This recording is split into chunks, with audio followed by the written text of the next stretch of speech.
عید الاضحیٰ، جسے قربانی کا تہوار بھی کہا جاتا ہے، دنیا بھر کے مسلمانوں کی طرف سے منایا جانے والا ایک اہم اسلامی تہوار ہے۔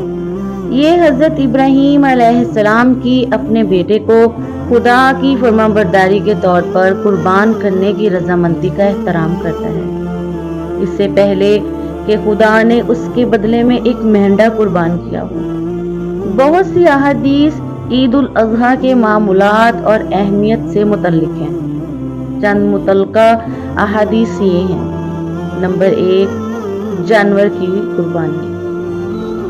انس رضی اللہ عنہ کہتے ہیں کہ رسول اللہ صلی اللہ علیہ وآلہ وسلم نے فرمایا، جس نے عید کی نماز سے پہلے قربانی کی تو اسے چاہیے کہ اس کی جگہ دوسرا جانور ذبح کرے، اور جس نے ابھی تک ذبح نہیں کیا وہ اللہ کے نام سے ذبح کرے۔ نمبر 2، تیاریاں اور دعا۔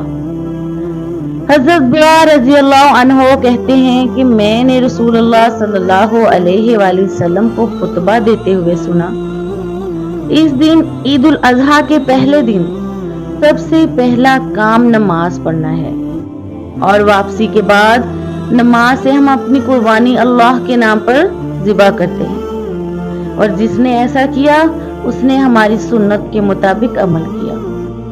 نمبر 3، قربانی کی اہمیت۔ حضرت عائشہ رضی اللہ عنہا کہتی ہیں کہ رسول اللہ صلی اللہ علیہ وآلہ وسلم نے فرمایا، قربانی کے دنوں میں اللہ کے نزدیک جانور کی قربانی سے زیادہ پسندیدہ کوئی چیز نہیں۔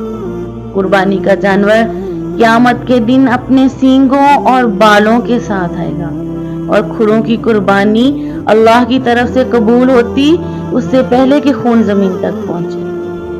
نمبر 4، گوشت کی تقسیم۔ حضرت سلمہ بن عقو رضی اللہ عنہ کہتے ہیں کہ رسول اللہ صلی اللہ علیہ وآلہ وسلم نے فرمایا، ان میں سے کھاؤ اور دوسروں کو کھلاؤ اور کچھ کو ذخیرہ کرو۔ نمبر 5، عید کے لیے ڈریسنگ۔ حضرت عبداللہ بن عمر رضی اللہ عنہ کہتے ہیں کہ عمر رضی اللہ عنہ نے بازار سے ریشم کی چادر خریدی، اسے رسول اللہ صلی اللہ علیہ وآلہ وسلم کے پاس لے گئے اور عرض کیا، یا رسول اللہ صلی اللہ علیہ وآلہ وسلم، اسے لے لیں اور عید کے موقع پر وفود کے وقت اس سے اپنے آپ کو سنواریں۔ رسول اللہ صلی اللہ علیہ وآلہ وسلم نے فرمایا، یہ لباس ان لوگوں کے لیے ہے جن کا آخرت میں کوئی حصہ نہیں ہے۔